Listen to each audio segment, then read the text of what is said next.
ಯಾರು ಯಾರು ನೀವು? ನನ್ನ ಕಣ್ಣು ಸರಿಯಾಗಿ ಕಾಣಲ್ಲ, ಹತ್ರ ಬನ್ನಿ. ನಾನಮ್ಮ, ಪದ್ದು ಅಂತ, ಪೃಥ್ವಿ ಸ್ನೇಹಿತ. ಇವರು ನಮ್ಮ ಯಜಮಾನ್ರು ವೀರೇಂದ್ರ ಸರ್ ದೇಸಾಯಿ. ಹೌದಾ? ನನಗೆ ನೆನಪಾಗ್ಲಿಲ್ವೇ? ವಯಸ್ಸಾಯ್ತು ನೋಡಿ, ಹಾಳು ಮರು ಏನೂ ಗೊತ್ತಾಗ್ತಿಲ್ಲಪ್ಪ. ಪರವಾಗಿಲ್ಲಮ್ಮ, ನೀವು ನಮ್ಮನ್ನು ನೋಡಿ 25-30 ವರ್ಷಗಳಾಯ್ತಲ್ಲ, ಅದಕ್ಕೆ ನೆನಪಾಗ್ತಾ ಇಲ್ಲ. ನೀವು ಹೇಗಿದ್ದೀರಾ? ಆರೋಗ್ಯ ಹೇಗಿದೆ?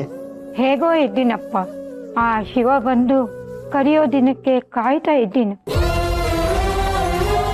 ಒಂದೇ ಸಲ ಸಾವು ಅನ್ನೋಂಥದ್ದು ಬರ್ದೆ ದಿನ ದಿನ ಸತ್ತು ಬದುಕ್ತಿದ್ದೀನಿ.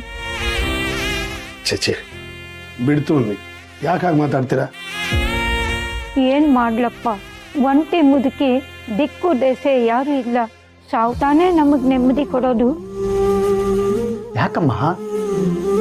ನಿಮ್ಮ ಮಗ ಪೃಥ್ವಿ ಇದ್ದಾನಲ್ಲ, ಅವನು ನಿಮ್ಮನ್ನ ನೋಡ್ಕೊತಾ ಇಲ್ವಾ? ಇಂದೇ ಡೌನ್ಲೋಡ್ ಮಾಡಿ ಮತ್ತು ನಿಮ್ಮ ನೆಚ್ಚಿನ ಶೋಗಳನ್ನು ಆನಂದಿಸಿ.